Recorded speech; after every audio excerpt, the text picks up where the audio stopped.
Good morning, everybody, and welcome back to another segment of Drinking Wine at 9. Why? Because it's 9 o'clock and we be drinking. Today I have another special episode just in time for Mother's Day and Cinco de Mayo, May Day, Memorial Day, the whole month of May. And I have a good friend returning. His name is Larry Galceran. He works with Breakthrough and is an accounts manager specialist. And today we have these beautiful champagnes and still wines from California and France. So, Larry, let's talk about these amazing champagnes and wine. Absolutely. So wanted to feature some wines that you can share with mom. You know, after all, if mom's happy, everyone else is happy. So we brought out some great wines that would make mom happy. Beautiful champagnes, and then a couple wines from California, Sonoma-Cutrer. And they're both represented and run by women. I know. You have a woman head winemaker, Cara, and then you have the Elise. Roosevelt, the Cellar Master. So a lot of woman influence. Right. So it's perfectly appropriate, you know, to kind of just go into the Mother's Day focus. Of course, you can have them anytime. Yeah, I like that connection, that dynamic, because Elise Loosevelt has such history and pedigree behind her. She used to work at Moet and Chandon, Ruinart, Mercier, Dom Perignon, and now she's at Charles Heidsieck. So it's just fantastic that she is on board, because this was established in 1851. Yes. And at the time, that was 13th President Millard Fillmore. But enough about history, let's talk about the champagne. This is great. Yeah, so Charles Heidsieck, Blanc de Blanc, White of White, so it's 100% Chardonnay. Even the non-vintage wines which we have here, they spend a ton of time in the chalk crayers, if you will, aging, and they are averaging about 6 years between aging on the lees and in bottle before release. So, for example, this one was in the crayers came out of the crayers. Let me rephrase that. Went into the crayers 2019. Okay. And then has been released just this year. Yeah. So you get a lot of time on the lees, which gives you that analytical notes like the brioche, the toast, even some yogurt notes. Oh yeah, the baked pie crust. Yeah. It's just dry, it's crisp, it's refreshing. And people often ask me, they say, Mats, when you have an expensive champagne or just a medium price champagne, what do you drink first? And I always tell them, drink the most expensive champagne first, because your palate is the freshest. Yes. And you can just taste everything, because the more you drink, the more your palate becomes a little bit more numb. So this is gorgeous. 100% Chardonnay. I like it a lot. Okay. It's got a lot of bright acidity. Yeah.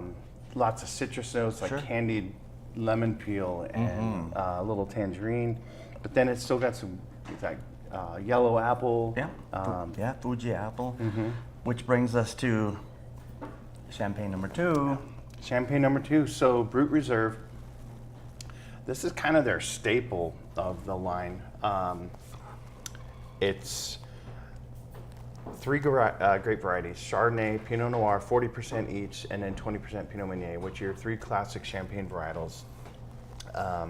So you get a lot of flavor profiles, because not only do you get some of your white fruits, your orchard fruits, but you also get some of those red fruits and stone fruits. Yes. And it's just a beautiful representation.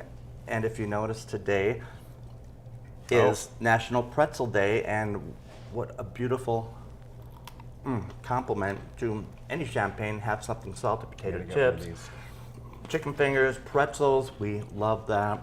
It's gorgeous, gorgeous. I mean, who wouldn't want to pair pretzels with champagne?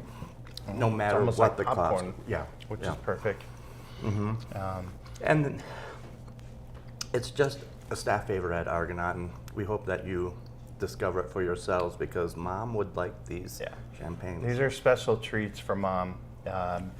You know, they're a little pricier, but they're still, for their category, they are over delivering for the price. Right. If you compare to other styles of that, you're paying well over $100. Now we go on to the still wines from Yeah. California, and in keeping with the female winemaker theme, Elise was the chef de cave for Charles Heidsieck, and now we have Miss Zindanelaya, who is the winemaker for this beautiful new Sonoma-Cutrer Rosé.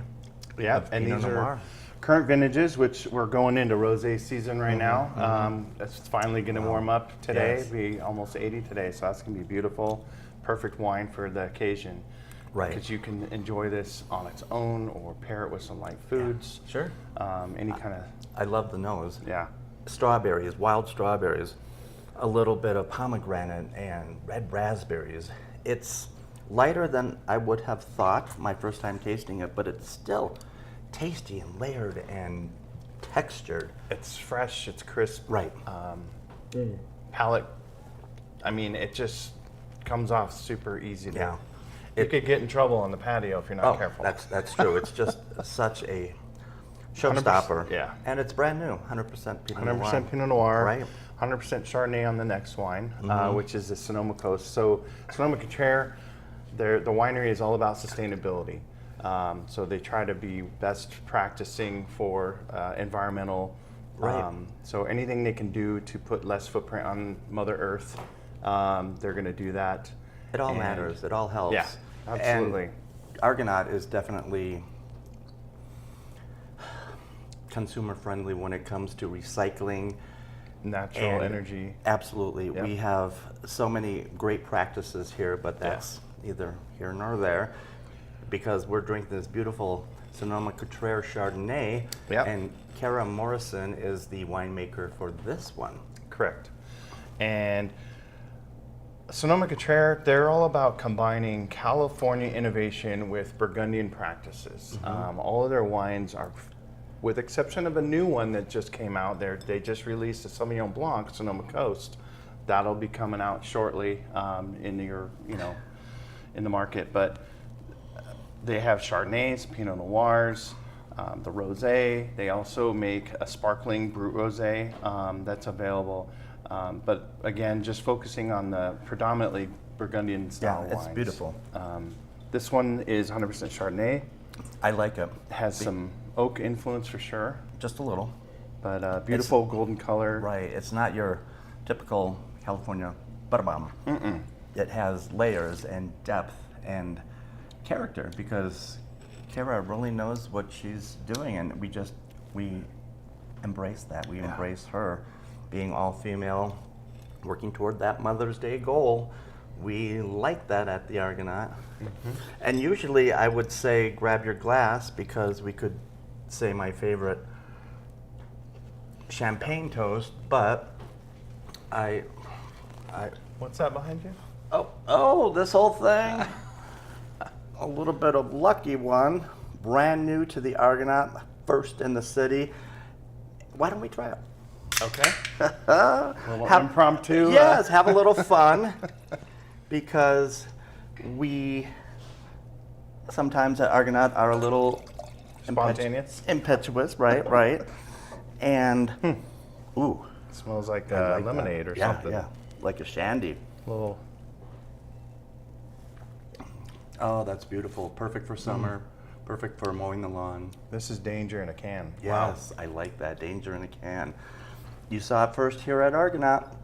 So, man. getting back to our original That's good. tasting. Oh, it It's is. really good. Grab your glass, and Larry, may all of your pains be champagne. Thank you again for visiting, and everybody, Absolutely. please subscribe. Come on down. You'll get push notes to the nth degree when you subscribe to argonautliquor.com. It's so worth it, and we hope to see you soon. Cheers.